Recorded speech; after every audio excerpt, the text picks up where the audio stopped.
This is the new Cannondale Topstone with the Lefty Oliver gravel fork, 40 mil of travel. I'm here, Valley of Tears, in what was yesterday a very warm part of Texas. Today it's 35 degrees and raining. We're gonna see how this bike and the rider handle out on the course in Turkey, Texas. 3, 2, 1, long ride on the road!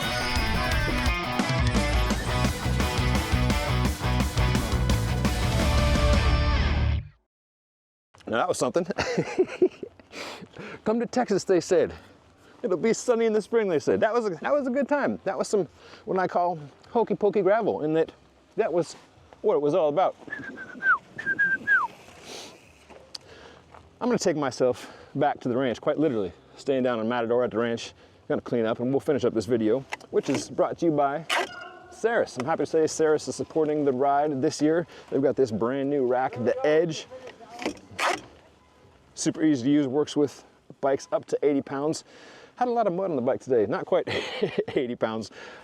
I was happy to have this suspension. I've ridden a few different gravel forks, the Rudy, the Fox, the Cane Creek Invert, the MRP Baxter.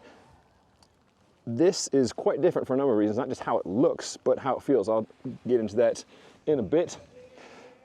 Race got shortened due to weather. The roads were, I guess, unrideable in portions of it. So we did, how much did we do here? Shy of 50. I still feel like I got my money's worth. It. Snow was coming down. Good fabrics go a long way. I was happy to have Castelli's cold weather gear on, rain or shine. There's a little bit more rain than shine today. Take a peek at this chain here. We've got Silka's Endurance chip on here. The whole bike is pretty mucky, but that's nice and clean, shifting well. Let's take this thing back to the ranch, clean up, and we'll get into some of the specifics on this new Cannondale Topstone. Here they come, finishing up. Yeah. Good to see the kids getting after it in the snow here in Texas. Okay, now back at the ranch. Snowy Ranch here in Matador, Texas. I want to talk about this bike, this Cannondale Topstone Carbon 1 Lefty axis with the race, the wintertime conditions, and other bikes and forks as context. Like all my reviews, this is not paid for by the bike brand. I know this is YouTube and that's how the way a lot of things operate, but I'm supported by two things primarily: a fraction of YouTube ads, so if you watch this all the way through, that helps me out, and by sponsors like Saris and Castelli. Now, Cannondale has a whole slate of new Topstones. This is the only one with the Lefty. New for 2025 with the Lefty Olivers, the fork goes to 40 mil from 30. The rest of the bikes are suspension corrected, meaning the geo doesn't change if you decide to pop on a Lefty Oliver or another suspension fork. Normally, I kind of roll my eyes at suspension gravel bikes, but seeing as how my shoulder is still nowhere near back to normal, I was quite happy to have some suspension. All the Topstones have pretty slack head tubes, but relatively short trail figures. This is Cannondale's out front geometry. I'll put a link to the video James Huang and I just did on the ideal gravel geometry, so you can check out our thoughts on things like head tube and trail figures. So suspension gravel, is that a thing for people without busted shoulders? Cannondale got out early with the slate, and way back in 2015, I want to say, was when they introduced it. I think the first models were out in 2016. A gentleman by the name of Ted King won the race now known as Unbound Gravel 200 on slate. It had the Lefty, it had 650B wheels. These guys are all 700C. They do not have AI, not artificial intelligence, but the asymmetric integration, the offset that Cannondale did for some of its bikes. These can take a normal wheel in the back. They can only take one type of wheel up front, which is one of my beefs with a fork, in that you can have any wheel you like as long as it's the one that comes on here. As I said, this Lefty fork looks different, yes, but it also feels very different. Let me walk you through 3 scenarios about how this compares to others. First, pavement or hard packed dirt roads that feel pretty darn smooth, especially when you're up out of the saddle. The second is small bumps, and the third is bigger bumps. The first scenario, all the other gravel suspension forks I've ridden, when you stand up, there's some give to them, right? There's a bit of sag built in, like many mountain bike forks, whether that's the RockShox Rudy, the Fox fork, any of these other forks, there's some sag built in, and that feels squishy. Does that slow you down at all in a quantifiable way? Probably not, but it gets into my little squirrel brain that, like, this isn't efficient. Kind of like riding the Lauf True Grit fork, right? There's just give there that I don't like. There's none of that here. Second scenario, little bumps. It also feels rigid. That could be because it's, by design, it's set a bit firmer. So I was initially a little disappointed that there wasn't more comfort for my busted old self. But then the third scenario, bigger bumps. This acts like a 40 mil travel suspension fork, and there's hydraulic damping that you can set. You can tune the rebound on. Feels great. Scenario 1 feels great. Scenario 3, scenario 2, you can't have them all, right? So that just feels a little bit rougher. But for my preferences, I love how this thing feels compared to the other ones, because I don't like forks that feel mushy because a lot of the riding I do on gravel bikes is on pavement trying to get to the gravel, or even on smoother gravel. There's a lockout. I have touched it exactly 0 times because I've never felt the need to, so really impressed with how the thing rides. The practicality is a whole other can of worms, right? Like, if you're the type of person that just has a single bike and a single set of wheels, you're good to go. If you like to swap out other wheels, this is probably not the bike for you. If you take the front wheel off to put a bike inside the car, maybe not ideal. There's a little lockout switch that removes the caliper, because you have to take the caliper off to take the front wheel off, and then you unscrew the axle. So it's a whole thing. It's not super complicated, but it's definitely a different situation than any other suspension fork, and it only works with the one type of wheel that it comes with. So Cannondale doing Cannondale things. In terms of geo, there's a lot of stack and not a whole lot of reach. This is a size 58. I'm a tweener. I'm usually 56 or 58. This is a 58 with a really short top tube. It's like 55 and change, 55.7, I want to say. So it's definitely a lot more upright than I would prefer. I guess that goes in line with the split of the Super X being racy and Topstone being adventure-y, but I would like to see a slightly longer top tube. A bike you can compare it to, the Santa Cruz Stigmata, another bike that does come with a suspension fork in one model, has a much longer top tube, very similar slack head tube, very similar low BB. Stigmata's got a lot more tire clearance, we'll get to that in a bit. That's got 50, this has less. But it feels very upright. And today, in particular, I was just trying to get low, trying to get tucked in the very small draft of Caleb Fairley, for instance, and wishing I could get lower. The race is put on by the Fairley family, wonderful family here with lots of kids involved in cycling and local businesses, local politics. Caleb was a pro bike racer back in the day. I caught up with him at the start and throughout the day and asked him about, hey, what was the worst weather you ever raced in as a pro? Worst weather was LVL 2016. It was -0 and snowing at the start. And this is pretty close, actually. A little bit shorter today. But way more fun. All right. Way more fun than LVL. Pleasure riding with you. Thanks. Yeah, thanks. You've got a pivot point here, which adds a bit of cush. Notice there's no suspension in the rear, there's just that pivot point. Cannondale says the axle moves a whole centimeter, and then maybe from the axle to the saddle, you're looking at 30 millimeters of total quote-unquote travel, depending on your weight and conditions. It definitely feels plush. Similar, like Giant Revolt. Those of you who watch my channel often know I love the feel of the Giant Revolt, which just has a big, long, flexing D-shaped seat post. It feels quite similar to that. There's a lot of different ways to skin the squishy cat. This is Cannondale's way. Feels comfortable without feeling inefficient. So that's the back end of the bike. Squishiness and comfort also come through your tires, right?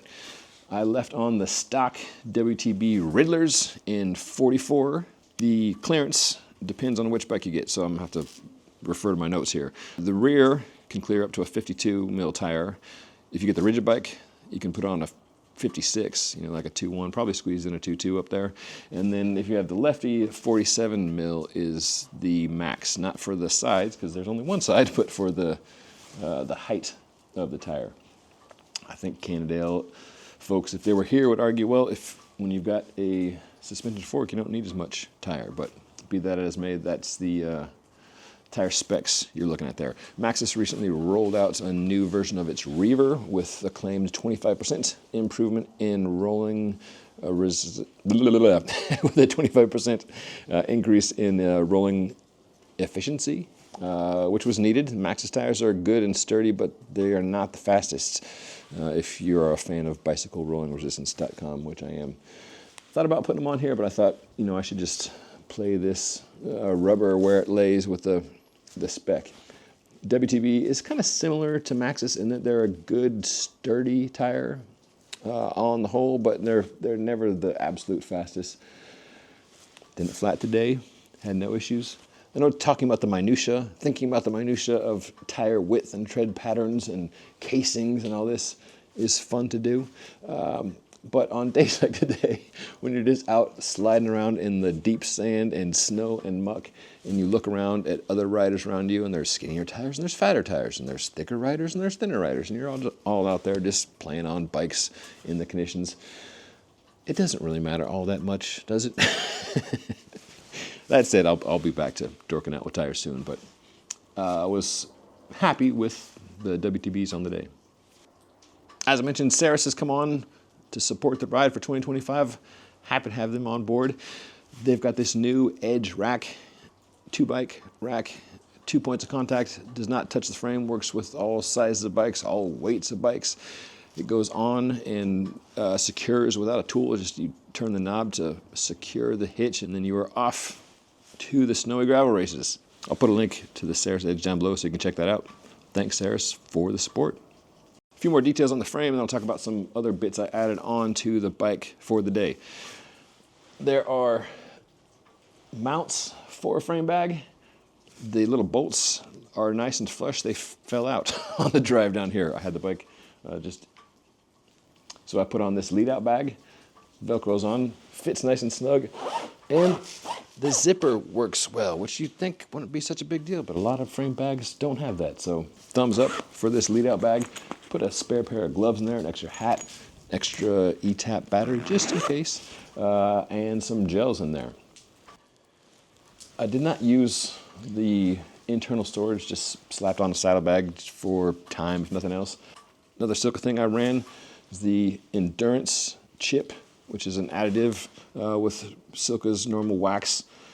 So put this chain in a hot wax bath before it came down, and was delighted with how clean it, you know, not just for the fingers, that's a big part of it, but also, you know, running clean in the muck. So shifting was good to go. I mean, granted, we were only out there for 3 hours, but it was pretty messy towards the end, and the chain stayed nice and clean. So Josh Portner and his crew will point to their science about how wax chains are faster, which is cool, but I like wax because it keeps your hands clean, keeps the bike clean, and it keeps the drivetrain rolling. So thumbs up for that.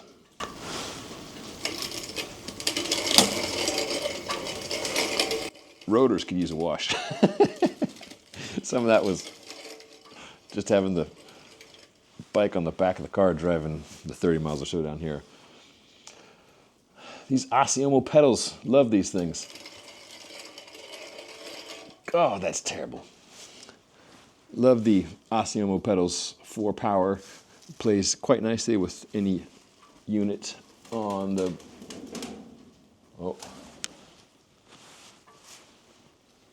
big word. Ran the Hammerhead Karoo today. Epic Ride Weather just came out with an app that tucks inside the Hammerhead Karoo, or I should say the Hammerhead came out with like an app suite, so to speak. I was unable to figure out how to get the Epic Ride Weather inside the computer before takeoff today. I was just texting back and forth with Epic Ride Weather founder David Green. If you don't know what app I'm talking about, click on the link down below. I love that app for seeing what weather will be on a course in terms of temperature, real feel, wind speed, wind direction, all that stuff has been great in the phone, and now you can get that on the computer. Now that the race is over, David has explained to me how to use that, so I'm looking forward to using that going forward. Wind direction, I mean, some professionals will use this tactically, right? For like Caleb was talking about Liège, Bastogne, Liège, of races that are constantly changing directions on skinny little roads, and there's only so much room in the echelon, so knowing where to position yourself can be key. It's also going to help you pace, just like it's helpful to know how long the climb is. Knowing how long you've got to suffer it out in the gutter before the road and the wind will change directions can be helpful information. So that's a cool thing. Was unable to get it going before today. Rattle off some models, weights, and prices for this lineup. We're looking at bikes ranging from, in the US, $3,500 up to $8,000 for the Shimano Di2 GRX model. The $3,500 model is the 1x mechanical GRX. All these are carbon fiber frames. This bike is the Carbon 1 Lefty. That goes for $6,500. Comes with SRAM's Apex shifters, crank, and then a GX Eagle derailleur with that lovely big old 1052. I love a lot of things about the SRAM ecosystem, and one is the app. You can look at it on the phone or the website and see how much time you spent in different gears. This bike is spec'd with a 40. It's supposed to come with a 42, and I think that's a good thing because I spent a lot of time down in the 10, 11, 12. You can look at this app by distance, by power, by time spent in different gears, and that can maybe help you dial in whether you need to swap the ring or not. Bikes aren't super light. We're looking at roughly 22 pounds across the board for all the models. This one I weighed at 21.7 pounds or 9.87 kilos. So Valley Tears, it was a tale of two very different Texas days. I led the shakeout ride on Friday, balmy 75 degrees. Managed to lead, I don't know, a couple hundred people the wrong way initially down the course, and I had to turn everybody around. Sorry about that, but on a nice sunny day, it's all fun and games. Today was not a nice sunny day. Today, it was raining, sleeting at the start, and then it's been dumping snow all afternoon. I was texting with my friend Spencer Pallison back home, who was reacting to people complaining about the weather or bailing out from the weather, and he said, people love to talk about wanting to do gravel until it's time to come out and do some gravel shit. Today was some gravel shit. Turkey, Texas has a posted population of 317 people, and as a result, the roads are super quiet. The wind was howling, so it wasn't that quiet, but I probably could count on one hand how many vehicles passed us throughout the day. The weather scared off some folks for sure, but I'm glad I came. I'm glad I got out there, and I'm glad they shortened the course with this snowstorm blowing in. Let me know what questions you have. I'll do my best to answer in comments below. Coming up, I've got videos on Keegan Swinson's bike, on Sofia Gomez Villafañe's bike. I've got a video I did with the man Leonard Zinn about different wheel sizes for different sized people and different performance aspects. And I'll be down in Stillwater, Oklahoma for some more gravel shit with the Mid-South coming up. I've got a Schwenktastic Parley Taos lined up to test at that event. So look forward to doing that and hopefully seeing some of you out there. As always, I appreciate you watching. I appreciate you subscribing. And whether you like a bike with 2 tines on its fork or just one, I hope you can get out there and enjoy the ride. Hey, yo, dude. He really wants to be in the video. It improves it every single time. Every single time.